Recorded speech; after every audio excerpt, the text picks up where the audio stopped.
But definitely what we can say is that Hezbollah has lost of its popularity for the reasons I mentioned, and is much more isolated nationally. And this is one of the reasons why also Hezbollah doesn't want a war with Israel.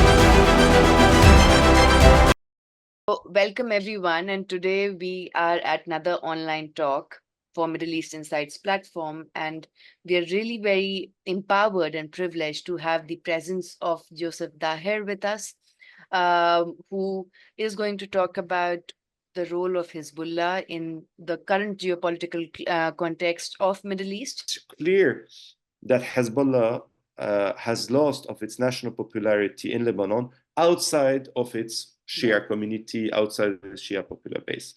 This said, there's something also to be noticed is that it has not turned, despite criticism, into more sectarian strife between the Lebanese since the 7th of October or deeper sectarian tension. On the opposite, if we look at, there's a rapprochement socially and politically, mostly politically, with sections of the Sunni community in Lebanon, and even, that some political party that is aligned with the Muslim Brotherhood in Lebanon, Jama'a Islamiyah, has participated in the resistance against Israel, and is very close also to Hamas. Also, the coalition with Hamas is important. So this from the rapprochement here. But definitely what we can say is that Hezbollah has lost of its popularity for the reasons I mentioned, and is much more isolated nationally. And this is one of the reasons why also Hezbollah doesn't want a war with Israel. Yeah, no, that's something which I remember that when Nasrallah gave the speech for the first time after 7th of October, a lot of Palestinians were actually hopeful, very hopeful. And then there were social media posts that were circulated of a few of them like throwing their shoes on the television after the speech, because they were not very satisfied. And now they have believed that none of them is actually rooting for them. That is the kind of utter alienation that they are going through now. But my question is that I want to understand two questions, but the answers of it, and I genuinely come from a point of ignorance because I don't understand the politics behind it. First is the timing of the death of Ismail Haniyeh and Fuad Shukr. The timing. Why did it happen at that time? And once you answer this complicated question, I'll ask you the second one. Well, I think there's two kind of dynamics here.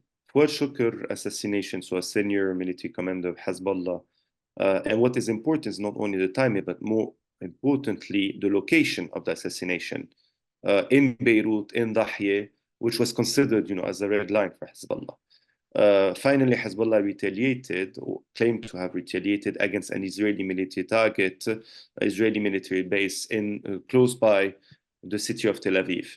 But more importantly, Hezbollah has generally only targeted Israeli military targets within, historical Palestine, or what is called today Israel.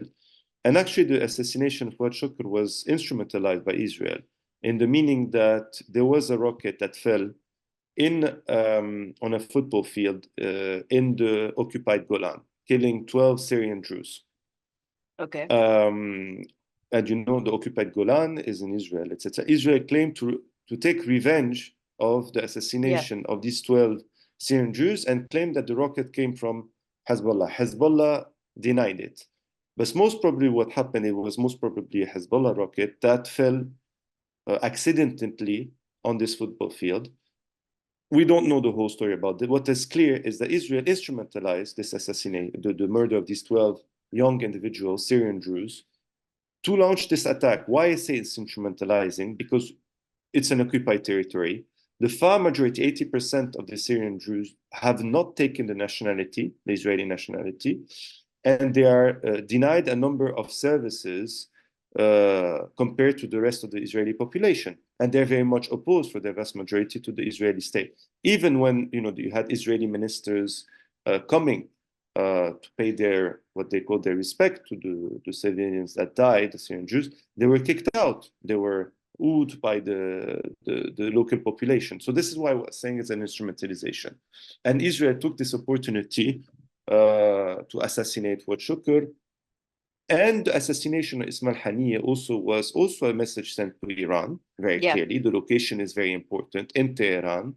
And in both moments is the general, moreover, the objective, there's one that is national, linked to more Netanyahu, political survival, to push, for victories and to stay in power, because, as you said, is very much criticized within, and to maintain the war. And secondly, more generally, it was an attempt to push for a more regional war, but it needed the US support. It needed US support to do this.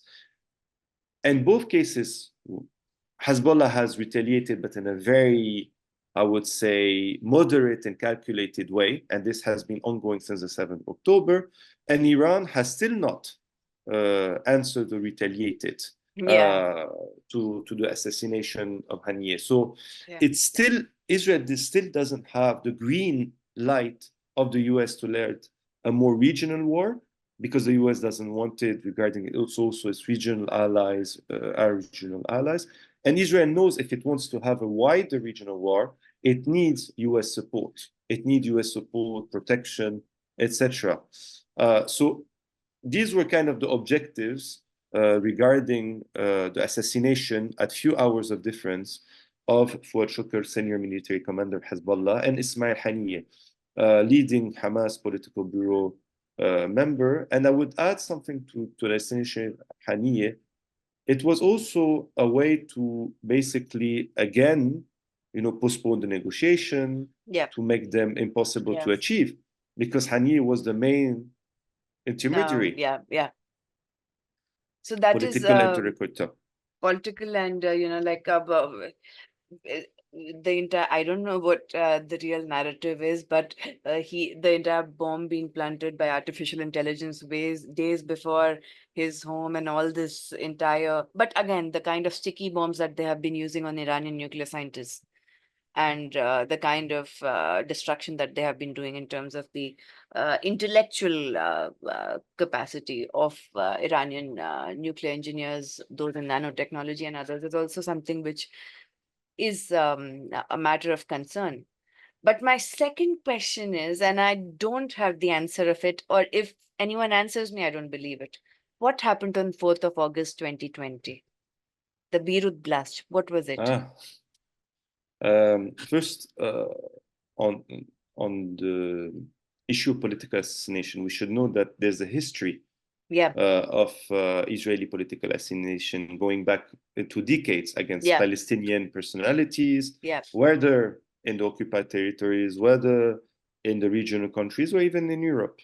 And this has extended to other assassination, as you mentioned, in Iran, of particular military experts, but also in Lebanon against Hezbollah personalities, etc. So there's a long history on this kind of political assassinations.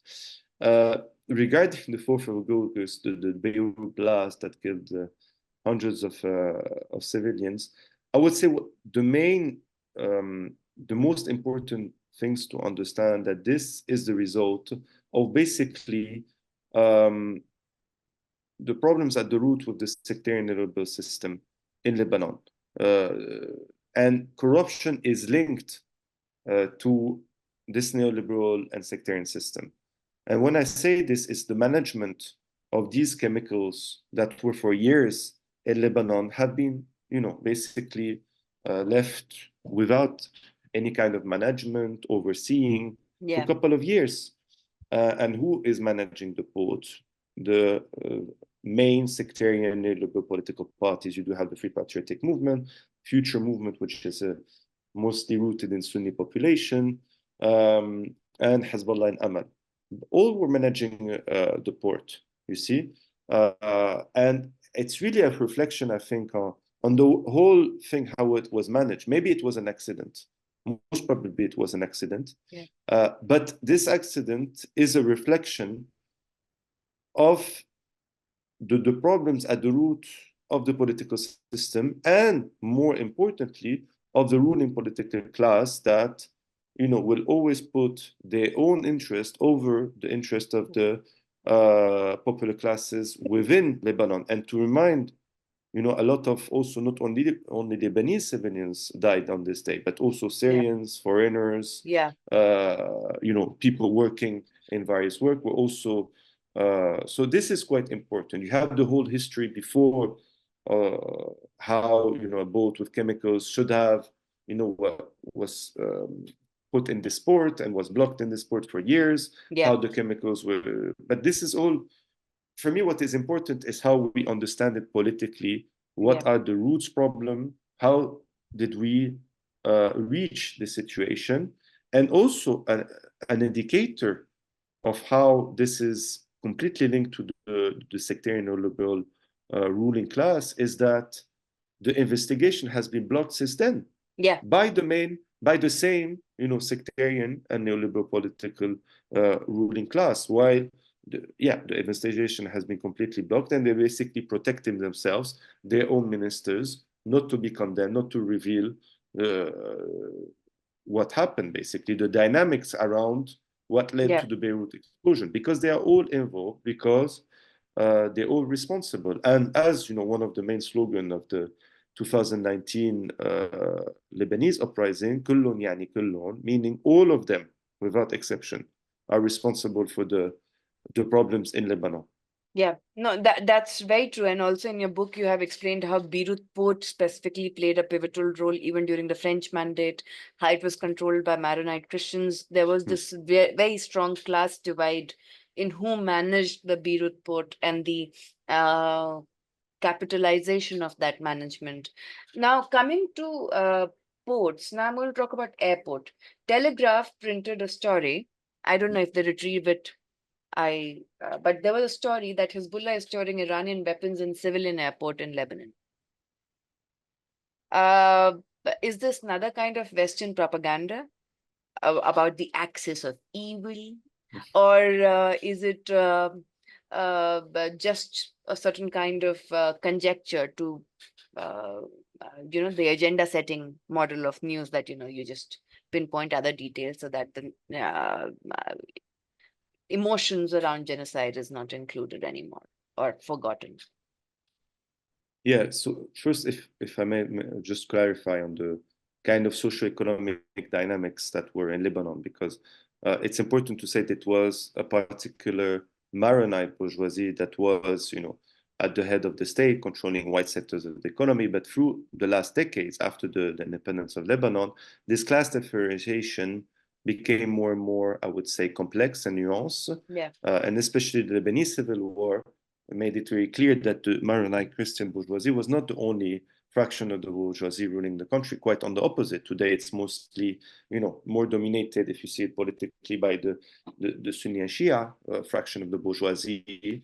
But that it's more equal in terms of redistribution of wealth at the top, not because wider sectors of the Lebanese population is impoverished. And that what is important also, and this is what I explained in the book, every time there were social movements challenging these various fractions of the Lebanese bourgeoisie, whether Sunni, Shia, and Christian, they would always unite against these movements from below. This is what we saw during the Lebanese uprising in 2019, and prior to this in various social movements. So just to explain this kind of socioeconomic difference, and that there were major changes in the past decades regarding its composition, its dynamism, etc. Now, regarding the Telegraph article that was published in the middle of the summer, in a particular, the content was problematic, without not really sourced, or there was only one person mentioned, not knowing who he was, what was his political background, etc. The article wasn't signed as well. Secondly, it came in a particular moment to try to justify possible Israeli targeting of a civilian infrastructure. It's to transform the fact that it becomes completely permissive to target a civilian infrastructure, Beirut airport, known as the main airport and the most important airport in Beirut, in Lebanon, sorry, the others are not really in use, or civilian use, to be able to people to enter, to exit. So it was kind of a fabrication that is well known at different periods of the history to make an invasion, an attack, completely legitimized. And this is what happened, prior, your fabrication of information by particular medias regarding the invasion of Iraq in 2003, the so-called chemicals that were, being held by the Iraqi regime, etc. So this was a clear attempt to possibly legitimize an Israeli attack on a civilian infrastructure, moreover on Beirut airport. So I think this was the main message. The content was problematic, the way information were problematic. It cannot be said to be a professional work. And the timing was really interesting as well, very important to understand that there was a political motivation behind the publication of this article, making it very problematic because it could have legitimized an attack of Israel on a civilian infrastructure that would have, also most probably led to the death of many civilians. Yep. That's nothing new. Al-Shifa Hospital in Gaza, the universities in Gaza, the public schools in Gaza, UNRWA camps, refugee camps in Gaza, all of them civilian, all of them considered to be hideouts of Hamas, and then bombed. So that is something which is a repetitive analogy. But my next question is that in your book, you mentioned that there was a prominent Kuwaiti businessman called as Nasser al-Kharafi, who praised Hezbollah once upon a time. Now, talking about the wider reaction or the response of the Gulf countries, the states, not the people, but the Gulf states towards Hezbollah, how has it changed over the period of time? Well, this is very much linked to the development of political relations or political evolutions regarding, Lebanon's relations with Gulf monarchies or internal politics within Lebanon. At one period, Saudi Arabia was very much supportive of, and since the 90s, of Rafiq al-Hariri and his son, and mostly, more leaning towards kind of the Sunni bourgeois community, but and so the rise of Hezbollah as a threat to this, but it has to deal with it. This was also part of the whole, between 90 to 2005, basically you still had the same regime occupation of Lebanon, of a section of it, with Saudi Arabia direct and direct participation or agreement on this. And after the withdrawal of the same regime, it also came at a particular geopolitical time with a height of tensions in the region after the US occupation of Iraq, sectarian tensions rising, especially Sunni and Shia. You had the kind of Iraqi civil war between 2005, 2008, Iran and Saudi Arabia opposing themselves, and therefore Hezbollah being, considered as an ally of Hezbollah and of Iran, and basically it can be considered ideologically as a child of the Islamic Revolution, exportation of the Islamic Revolution. And until today, Hezbollah is definitely linked politically, economically, ideologically linked to the Islamic Republic of Iran. It follows the Wilayat Faqih, etc. So in the mid-2000s, it was a period of tension, definitely between Gulf states for the vast majority of them, especially Saudi Arabia, and Hezbollah in Lebanon. Obviously, the Syrian also the beginning of the uprising, so also differences, disagreements rise more and more. What changed in the recent period is, and until today, it's not directly between Saudi Arabia and Hezbollah relation, but I would say it also connected to the rapprochement and normalization situation between Saudi Arabia and Iran that occurred last year. So you have better relationship. And since the 7th of October, also there's been, kind of rapprochement, discussion between, Saudi ruling leader Mohammed bin Salman, Iranian officials. It's that they're reaching a form of agreement because Saudi Arabia that wanted to challenge, if you want, kind of Iranian influence in the region, was a complete failure. If we look at Yemen, on the opposite, it brought more threats to Saudi Arabia. The Houthis, Yemeni political movement that is connected to Iran, targeted Saudi Aramco oil installation a few years ago. In Syria, it was also a failure, Saudi Arabia policy, and in Lebanon, where Hezbollah has become the main dominant actor. So focusing on its own political economic reform, Saudi Arabia understood that it won't kind of a zero policy problems with its neighbors, and especially Iran. So you might have in the near future closer relation between Hezbollah and various Gulf states in this situation. Actually, I think it was a few months ago, or maybe at the end of 2023, you had a Hezbollah official going a travel that was not completely official, but still it was mentioned in the medias to the UAE, United Yeah, Arab Emirates, on a particular file, but most probably discussing different things. yeah, So Hezbollah's, I would say, relationship with Gulf states, obviously we should look at them also differently. Huh? yeah, Bahrain regime has a very harsh relationship because of the Shia component within Bahrain, the accusation of Iran trying to, to do a kind of a Shia coup during the uprising in Bahrain in 2011, etc. But more generally, if we had to resume, it's not only link Hezbollah relationship to Gulf states to, national dynamic political scene in Lebanon, but moreover of what is going on with Iran and the Gulf states. yeah. No, this is very also interesting because even though China has mediated a certain kind of um, I don't know, friendship is not even diplomatic No, optics is normalization or rapprochement, yeah. normalization, yeah, talks Yeah. between Saudi Arabia and Iran, who never used to allow even diplomatic visits or even tourist visits to anyone who had stamps of each other's on their passports. But that is how times change. But now the question that a lot of Zionists are, whenever it comes to Hamas or Hezbollah or Houthis or there's this facade of using Palestine as a Trojan horse.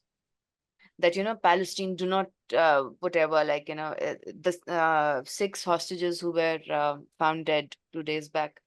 And the kind of narrative that it created versus the narrative of the genocide of so many Palestinian children, more than 18,000 killed. There is a certain kind of asymmetry of power. But my question is that would the Zionists state that Palestine is just a Trojan horse? Eventually, all these Islamist fundamentalists would, be it from Hamas, be it from Hezbollah or wherever, or Iran, they are going to take over and create their own caliphate, which would be completely against, human rights, and would abuse human rights, because that is what Islam is. This kind of narrative, I don't believe in it. I'm just playing the devil's advocate. So now, how to tackle that kind of, because it's very, they say that what kind of war are you waiting for? The war is going on. Just the fact that Donald Trump said that Iran is going to attack Israel today, and then it never happened, and 1 month has passed on. And I don't know who did the prediction, but it's a nice psychological smart game. Trump also, there was a video of him found out where he was calling Hezbollah smart. So the point is that is Palestine a Trojan horse, or how to debate on such kind of narratives when exposed on the terms of genocide or human rights? Yes, thank you for this question. And again, I think there's different levels to it. First of all, I think what is clear is that Israel has no lessons to give regarding democratic rights, democracy, etc.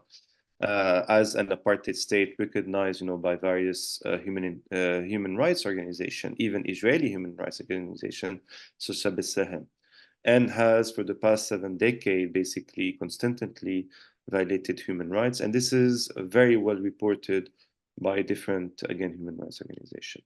Secondly, the issue of Palestine predates very much,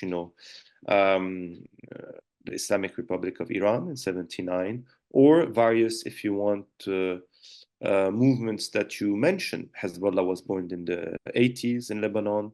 Hamas, okay, is an offshoot of the Muslim Brotherhood that existed since in Palestine since the 30s and 40s, but Hamas was basically born in 87.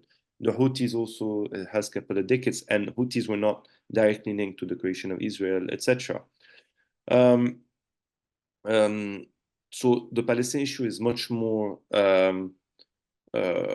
has a wider historical deepness regarding this. It's an anti-colonial struggle in the meaning they're struggling for their self-determination, just as other population in the world that could be mentioned, Sahrawi, Kurds, with different, kind of political projects, etc. Without forgetting that, the Palestinian society is very diverse. Yes, Hamas is a component of it, but it's not the only one. It's very diverse, the Palestinian political scene with left, centers, right, diversity also in terms of religious sects. You have a majority of Muslim, but you do have also Christian denominations, you have Armenians, etc. After regarding is it a Trojan horse, what is important to see is that today, what is called the United Front strategy that Hassan Nasrallah, Hezbollah's Secretary General, have put forward is that what they're trying to do is they claim to put pressure on Israel to prevent the genocidal war in Gaza. This has been a failure in many aspects. And actually, Hezbollah has paid a high price with more than 450 soldiers, assassinated in Lebanon and Syria since the 7th of October. Wide destructions in the south, not limited to Hezbollah, but also civilians. Dozens of them have died. But everyone has seen that Hezbollah doesn't want a war. Even its enemies are seeing very clearly that it has very calculated and moderated actions. Similarly, Iran has no willingness to launch a war with Israel. It knows the difference of strength of force, just as Hezbollah knows of it. The balance of power is not in its advantage, but it needs to remain a form of dissuasion in a future negotiation, especially for Iran. The main objective of Iran since 7th October is to basically advance its political interest, to preserve its political interest in future negotiation with the US regarding sanctions, regarding possible deals, because the ruling class in Iran is also interested in guaranteeing, the survival of this regime, to dealing with the deep economic crisis, and not at all to launch a war. Actually, Hamas launched its military operation on 7th of October without the support and the collaboration of Hezbollah and Iran, that were not aware of the details of the operation, when it will be done, what will happen, etc. They joined it rather. So this shows that I could possibly see, very clearly in the future, if a deal is made, Iran having less of a hostile politics towards the US, the Israel, etc., because they're more seeking to preserve the interest. Another detail or indicator of this is when, I mentioned it in the book, but in 2012, the Islamic Republic of Iran cut by half the funding of Hamas because Hamas refused to politically, openly support the Syrian regime in its repression of the Syrian population. So if it was really interested only in the sake of the Palestinians, it would not have cut. And you can see this is a political connections. Similarly, there's been no strong answer or retaliation to Israel every time Israel has attacked very, harshly or aggressively Iran. So the main issue is that, regional actors, all of them, whether they have a rhetoric supporting Palestine, etc., are first seeking to preserve their own political interest, not seeking any form of liberation that could cost them of the Palestinians. Another very good example of this is Turkey. Erdogan's, Turkish President Erdogan has maintained economic relations with Israel, without forgetting that they have committed a form of ethnic cleansing in Armenia, supporting Azerbaijan. And the other actor that was crucial in supporting Azerbaijan on the side alongside Ankara was Tel Aviv. They were Yeah. collaborating against the Armenians. Yeah. Afterwards, I think there's also the issue of Hamas and Hezbollah. Well, Hamas accepts de facto in the second chart of it that was published in 2017 a two-state solution. But what it says, its leaders say the following thing, and I think to acknowledge it, it's quite intelligent because they say basically, listen, we're ready to accept a two-state solution, but not ready to recognize Israel for the moment because we learned from the PLO, from Fatah, Yeah. that basically gave everything without Yeah. something in return. So why should we recognize today Israel, etc.? But they don't have a really political difference. Regarding Hezbollah, it's been since the 2000s that they made quite clear in their rhetoric that their arms, weaponry, is not to liberate Palestine, but to defend Lebanese sovereignty. And what they don't add, but could be added, is to serve also their own political interests outside of Lebanon and in the kind of network of pro-Iranian networks. So Yeah. this is what I would answer to, and again, if we want to envision real stability in the region, it won't come without basically the achievement of democratic and socio-economic rights of the Palestinian people, but more widely of the region, and not by launching countless wars, oppression, etc. That brings only instability. Yeah. Just lately, as an indicator, an example, we've seen for the first time in years the return of suicide attacks from Yeah. Palestinians. Yeah. So yeah, this is what I will answer. And actually, this is what we're witnessing in the region. Yeah. It's very, very complicated to understand in just without understanding the internal and external domestic and foreign policy of all these states which are involved in this. And which brings me to my last question, because we had asked for only 1 hour and I'll try to stick with it. Oh no, I'm out of it. But last question. It's fine. Yesterday, after 2 weeks or 3 weeks of news, yesterday UK's foreign minister stated that they would cut or they would have an arms embargo with Israel. I don't know to what capacity it will be fulfilled or it is just gibberish. By the same time, there was a political pundit also questioning the other side of the story that these are the same colonial masters that in some way fund the mediators that then fund the indigenous resistance movements. And so in simple terms, how does Hezbollah get its funding? Well, if I may also just quickly mention something regarding, I'm in favor of arm embargo, and I think what is important is to support, the campaign of boycott, disinvestment, sanction against Israel until it respects international human rights, and this includes arm embargo. And this was actually been a key demand of Palestinian trade unions and more widely Palestinian civil society since the 7th of October. Again, Israel could not have continued its war against the Palestinians, genocidal war, without the direct support of Western states, especially the US. So it's not only a complete silence, it's a direct participation in a genocide. Yes. And anyone living in a democracy, wherever it is, should pressure their own leaders and officials to stop any kind of collaboration with the state of Israel.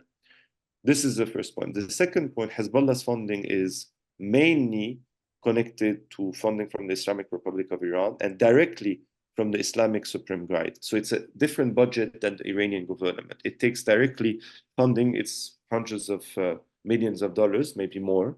There's no exact numbers, but the capacity of Hezbollah have constantly increased, in the past 2 decades. So most probably, the amount provided by Iran as well, as Hezbollah's, role within the pro-Iranian network have increased massively. Today, it's one of the reasons also Iran doesn't want a war between Israel and Lebanon. It doesn't want to see Hezbollah, its crown jewel, being,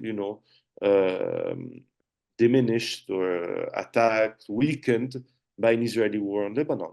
This is very clear. So the first source of funding is definitely the Islamic Republic of Iran. Secondly, Hezbollah has, a wide network of Shia businessmen supporting also the party through various means, zakat, religious, taxes, or direct donation. They have their own businesses as well. Okay. And also Hezbollah is involved in various illicit networks, smuggling with Syria, but also more and more have been involved, in various illicit networks throughout the world, in different areas of the world, South America, North America. So you have different types of illicit networks, but also drug business within Lebanon and Syria.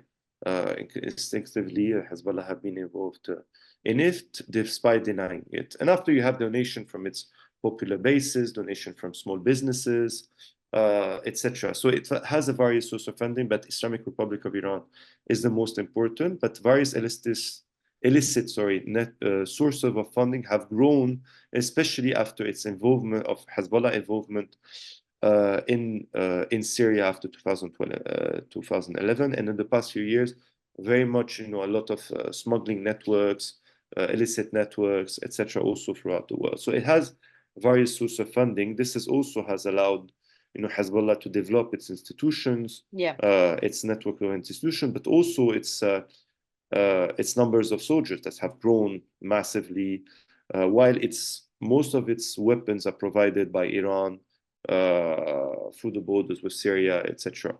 Yeah. So thank you so much, sir. Thank you so much. And with this, I would like to really ask everyone who will be watching the podcast to buy the book, Hezbollah, A Political Economy of Lebanon's Party of God, and do read it. Thank you. There's a lot of detailing which is there. I have an entire set of questions here. So like when he talks about the genesis of Hezbollah, he talks about how in 1982, the Islamic Republic of Iran, they sent soldiers from the IRGC Indeed. called as Pasdaran. Exactly. To the western Bika district, which was more Shia dominated, and much more of detailing has been there. And I have taken a lot of notes, but sadly I could not fix all of it in 1 hour, and I have not finished the book. It's still like, more than 199 pages just to go. So with this, I would request all of you humbly to read this book, because it's contemporary. It's written by someone who knows English, Arabic, French. So there's no external translation or transliteration where the meaning is changed. And third is that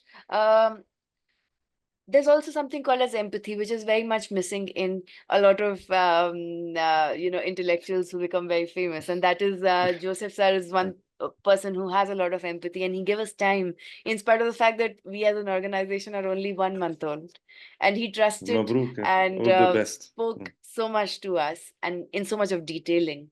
So thank you so much, sir. There's still few questions that students have asked, and I will just email them to you. If you have time, respond to them. Of course. And this podcast will be available to those who are watching it in 2 formats, because 1 hour will be too heavy.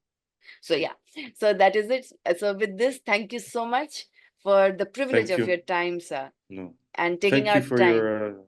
thank you for very much for your very kind words, and